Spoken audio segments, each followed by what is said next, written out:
பண்ணிக்கிட்டு இருக்கீங்க. உங்களை பாராட்டி தான் ஆகணும். பேங்க் பிரச்சனை இன்னும் பெரிய குழப்பத்தில் இருந்துகிட்டு இருக்கா சார்.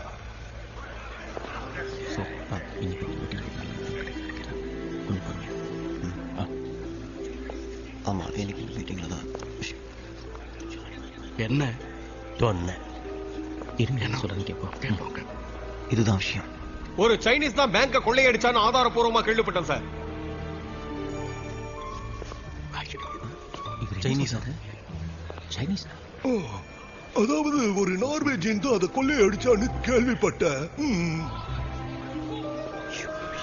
Okay okay. இதுல ஒருத்தன் சம்பந்தப்படல சார், ஒரு கேங்கே சம்பந்தப்பட்டிருக்கு. இந்த கொள்ளையில பல பெரும்புள்ளிகள் சம்பந்தப்பட்டிருக்காங்க சார். இது விசாரணைக்குன்னு வந்த அரசியல்வாதிகள், அதிகாரிகள் இவங்களை எல்லாரையும் அரெஸ்ட் பண்ண வேண்டி வரும். என்ன கேட்டா பேங்க்ல கொள்ளையடிக்கப்பட்டது ரொம்ப சரின்னு சொல்லு. அடப்பாவி, என்ன வார்த்தை சொல்லிட்டான். புதுவிதமான பாதுகாப்பு இல்லாததுனால தான் இந்த அசம்பாவிதம் நடந்திருக்கு. ஃபாக், நீ எங்களை மட்டும் இல்ல இந்த அரசாங்கத்தையே கேவலப்படுத்திக்கிட்டு இருக்க. சொல்ற நல்லதை எடுத்துக்கங்க, கெட்டதை யோசிச்சு நேரத்தை வேஸ்ட் பண்ணாதீங்க. திருடங்களை பொறுத்த வரைக்கும் அவங்க போடுற பிளான்ல ரொம்ப பெர்ஃபெக்ட்டா இருப்பாங்க. ஓ, அப்ப திருடங்களை பத்தி கூட ஆராய்ச்சி பண்ணி வச்சிருக்கியா? சரி, இப்ப அந்த திருடங்க எங்க இருப்பாங்கன்னு உன்னால சொல்ல முடியுமா ஃபாக்? 26 நிமிஷத்துக்கு முன்னாடி பாரிஸ்ல இருந்து ஒரு கப்பல் புறப்பட்டது. அங்க இருந்து அந்த திருடன் ஓரியண்டல் எக்ஸ்பிரஸ் பிடிச்சு ஸ்டீமர்ல டிராவல் பண்ணுவான். இஸ்தான்புல்ல இருந்து இந்தியாவுக்கு வருவான். அங்க இருந்து எண்ணி 30 நாள்ல சைனாவுக்கு போய் சேர்ந்துருவான். ஃபாக் சொல்றது ரொம்ப தமாஷா இருக்கு.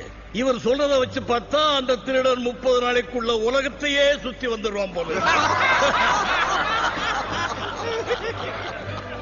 30 நாள்ல முடியாதுதான் ஒத்துக்கிறேன். ஆனா என் கணக்குப்படி இந்த உலகத்தை 80 நாள்ல சுத்தி வரும்.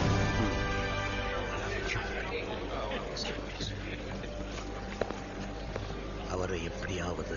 அருமையான யோசனை. வெரி குட் ஃபாக். உங்களால இந்த உலகத்தை 80 நாள்ல சுத்தி வர முடியும்னா அதுல எங்களுக்கு சந்தோஷம் தான். இல்ல, முடியும். ஆனா இப்ப இருக்கிற சூழ்நிலையில செஞ்சு காட்ட முடியாது. ஏன்னா அது நிறைய ஆராய்ச்சி செய்ய வேண்டியது. முடியாதுன்னு ஒத்துக்க ஃபாக். கோழ மாதிரி ஓடாது. யார் கோழ? முடிச்சு காட்டுறேன். உன்னால முடிஞ்சா 10,000 பவுண்ட் கொடுக்கறேன். என் தொழில நான் பணத்துக்கு அடமானம் வைக்க விரும்பல. பணமே வேண்டான்னு சொல்ற மனுஷனை இப்பதான் பாக்குறேன். ஒவ்வொரு மனுஷனுக்கும் வாழ்க்கையில ஒவ்வொரு தேவை நிச்சயம் இருக்கும். உனக்கு பணம் வேணாம்னா வேற என்ன வேணும்? தயங்காம கேளு, தாராளமா தர்றேன். உங்க சீட் வேணும். இந்த ஆய்வு கூடத்துக்கு நான் தலைவனாக. வெட்டி பேச்சு பேசிக்கிட்டு இருக்கான். உங்களுக்கு தைரியம் இருந்தா உங்க பதவியை விட்டு கொடுக்கறதா